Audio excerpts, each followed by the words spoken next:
Welcome to NocBro Nation. Welcome back, ladies and gentlemen. Ladies and gentlemen, yes, we are here to review issue 183 of The Walking Dead, and that is And Michonne Without Her Sword. Without her sword, and I am rocking my new Fear the Princess shirt, which the princess was not anywhere in this issue, which was kind of sad, but I still love this shirt. Hey.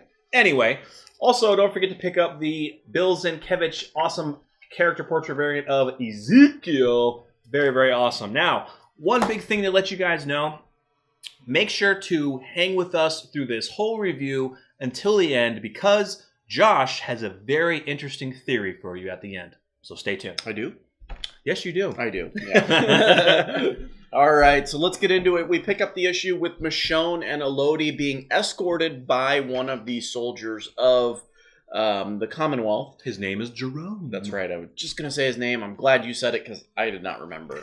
Jerome, right? Jerome, yeah. So this comic is very interesting, and it will lead into the theory later on. But the whole comic is surrounded is with Michonne and Elodie. So they are traveling to Greenville, right? Yep. So they're just going through, and they're Michonne is kind of like, you really don't need to be here. It's fine, but Elodie's like, look, embrace the perks, because usually I would have to come to Greenville when an entire group would have to go, because safety in numbers, they wouldn't let people go alone. Yeah. So it's on a really lovely paved, stone path. Trees on running down each side of the stone paved path, and really interesting because this is not in a gated area, and the reason why is because we get confirmation that they run into some walkers. So this is a path that is on the way or in between the Commonwealth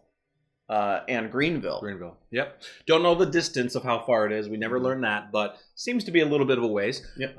So yeah, like you said, they do run into some walkers. Jerome is like, I'll take care of it. Michonne's like, you should really be quiet. There might be more. He's kind of like, this isn't my first time, lady. This is my first rodeo. Yeah, this ain't my first rodeo. He doesn't say that, but yeah. But he gets into the battle. He's doing okay until he takes down like 2 or 3, and then he looks to his side, and there's like at least 6 to 10 more coming. Yeah.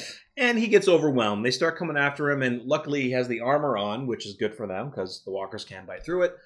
And then we get the awesome battleness of Michonne. Yeah, Michonne comes to the rescue. Amazing instincts, and of course, you could make the argument that she's been around walkers more than that of Jerome, and at least on his own. At least on his own. Yeah. He's probably normally with a bunch of Commonwealth soldiers, and they would just use their guns and not really force in numbers. No hand-to-hand combat for those guys. Yeah, and she immediately just baka baka baka. I love it when they do the machine gun in the comic for this, because it's always braka braka braka braka braka. But anyway, yes, she takes out the remaining walkers and pretty much saves Jerome's life, which was last resort, because she was taking a couple out hand to hand. But as she saw there were so many left, she just like, screw it, I have a machine gun, let's just take them out. And you can actually see Jerome get bit on one of his arm pads from one of the walkers, and did it save his life? Probably not, because he has the armor. But so once it's all done, Jerome is pretty like, dang, you want to lead the rest of the way? She's like, no, I wouldn't want to keep you from getting your suit all dirty or whatever, or something like that. Kind of poking fun at, like, saying, yeah, you didn't really have this handled, did you? Yeah. So what's interesting about this next part is, like, don't worry. Somebody, Jerome mentions to her, don't worry, somebody will be by soon to clean up all the walkers from the road. Yeah. This was very interesting. And we'll get to it a little bit later as well.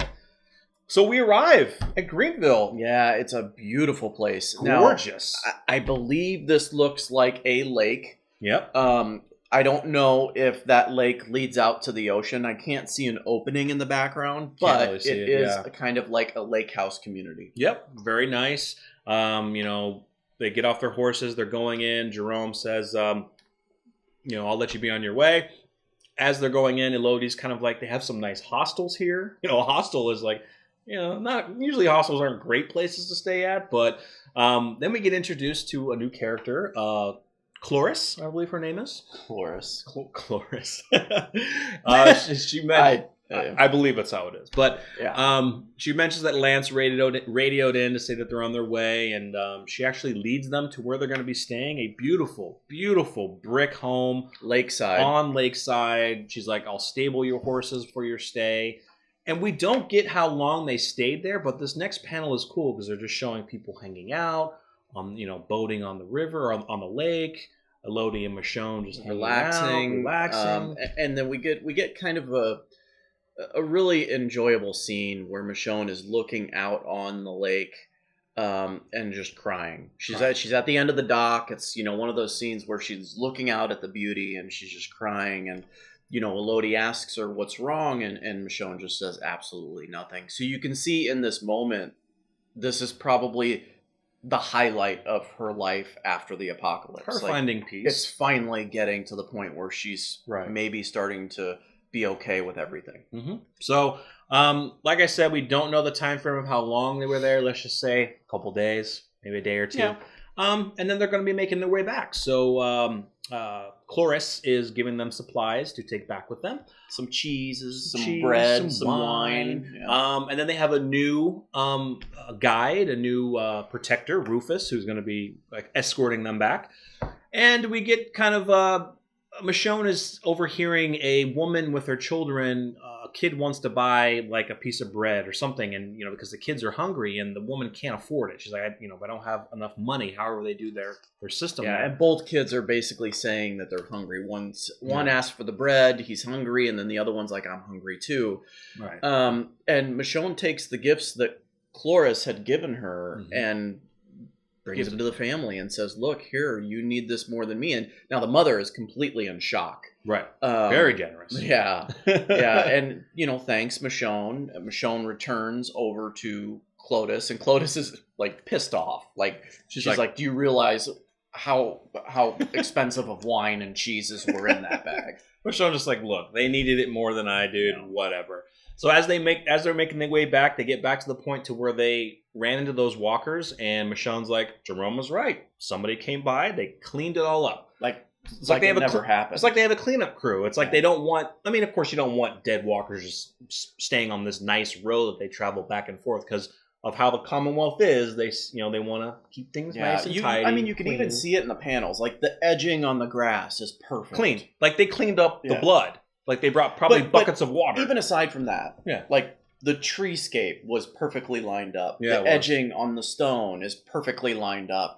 Everything has to be perfect. Not sure if they made it that way or if it was just that way in that town or city, wherever they are.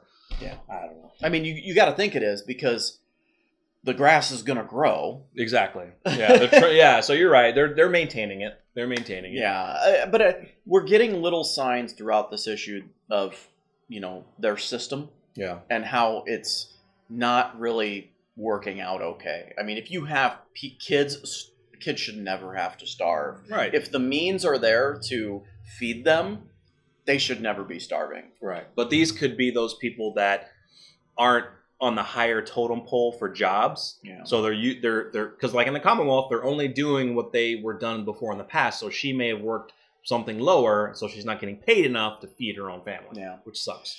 So on the way back from Greenville, they're being escorted by Rufus, and all of a sudden they see a child running, or a person running. I don't know if it's a child. Well, they've returned back to the Commonwealth. Yeah, they're on their way in, literally to the gates. Well, not the gates, but they're approaching the Commonwealth, and a number of people are running out from the Commonwealth, basically escaping away from whatever's going on. Some commotion's going on. Somebody mentioned that an officer's been attacked. And we just get an absolute beatdown. We have a crowd of people surrounding. There are three Commonwealth soldiers beating the crap out of this dude. And in these panels, you just see the shocked look on people's faces. The soldiers coming up, bashing this dude. And Michonne wants to get in there and stop this thing. And as she tries to, she actually sees Jerome as one of the guys who's beating this dude pretty much to death. Yeah. And then the aftermath is Michonne in her home, kind of just thinking about what the heck happened, and Lance pays her a visit. Now, this was an interesting conversation because Lance is kind of explaining to her that, look, the officers were attacked by this gentleman. It was a domestic dispute. Basically, essentially what Lance is saying is there was a dispute between this gentleman and one of the officers. It was assumed that maybe the officer went after his wife, like, you know. Well, it was like a possible affair with the gentleman who was attacked. I think his name was Anthony. His wife cheated on with him with one of the Commonwealth officers, so that's why he was butt-heavy. And now Lance is explaining this to Michonne and, saying that there were people that were looking on in this situation that saw him attack the soldiers, witnessed him attack the soldiers, but no one is saying anything. Right. No one's saying anything. Because they're pretty shocked about what they saw as far as beating. Yeah. Now, immediately, Michonne's just agreeing with all this, and Lance is making it seem like, at first, we're going to get through this, we're going to figure this out, but then he spins it. Yeah, because Michonne says, we don't want people losing faith in the officers and everything, but how Lance spins it is, because of Michonne's background as a lawyer, he is like, I want you to defend the officers. This is not a request, basically.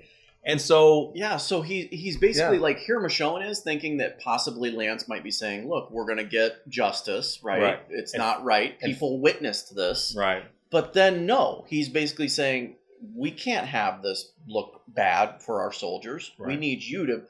He's essentially asking her to cover it up. Exactly. So Michonne and Elodie are kind of like in a little restaurant or diner or whatever, and they're kind of talking about the situation. They just can't believe that this was happening. And Michonne's like, this is going to get worse.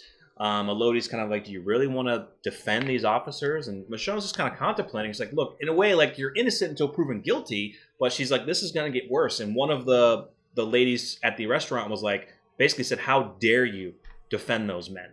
So we're getting, and Michonne's like, oh, it's already starting. So the people in the town are seeing it differently. Before that, though. Possibly. Yeah. They're seeing it differently. And the next thing that happens is Lance shows up and tells Michonne the bad news that Anthony Keith, his name, has died from his injuries, from the beating. And so Michonne is standing outside her home, and she's looking down. There's protests going on. They have signs up saying, defend the innocent, not the guilty. The law can be bought. Wrong side, whatever. And Elodie's pushing through them saying, leave my mom alone. You're vultures. It's only going to get worse. And it actually does.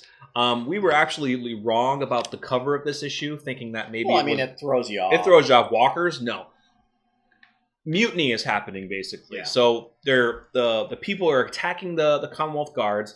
They're throwing things. They threw a trash can through Michonne's window, and they're coming after Michonne. They're basically thinking her as a traitor, and they're going to go after her. And they actually do. I mean, just mayhem ensues. It's insane. Yeah, we get several panels of Michonne and Elodie caught up in the middle. Michonne's telling Elodie to run. Jerome's trying to help them. Soldiers are helping them. Jerome's trying to help Michonne and everything. It's chaos. It is literally chaos. And the last panel that we get is, what do you know? Rick and the governor, Milton. Mm-hmm. Milton, Governor Milton. Showing up. Because they arrive. And Governor Milton says, holy fuck. And there's fires. And there's smokestacks coming up because they're burning buildings. They are rioting right now. I mean, ladies and gentlemen, it is like they won the Stanley Cup and are rioting in the streets because of the championship. Right. So, I mean, the cover makes absolute sense. They are the people there. And because that's the thing. We don't know a lot about the Commonwealth, of how they do things. We're learning the bits here and there. We're learning about a mother who can't afford buying food for her family. Why is that? The soldiers Lance trying to cover up to make it not look like the Commonwealth is bad or these soldiers did something wrong. We really don't know the truth. Even the cleaning crew coming by. So there's shady shit going on, and they're rioting because I think the people are understanding, this isn't working how we thought. They show us the life of, great beauty. It's a facade. Basically. Yeah. And it kind of goes into my theory of... Theory time.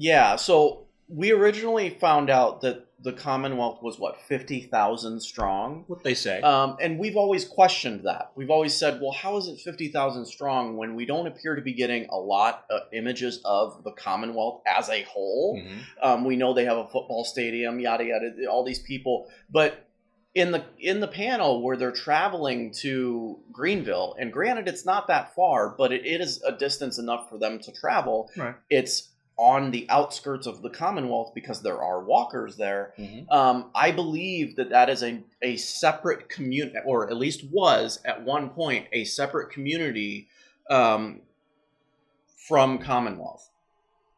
And furthermore, there's probably a lot more.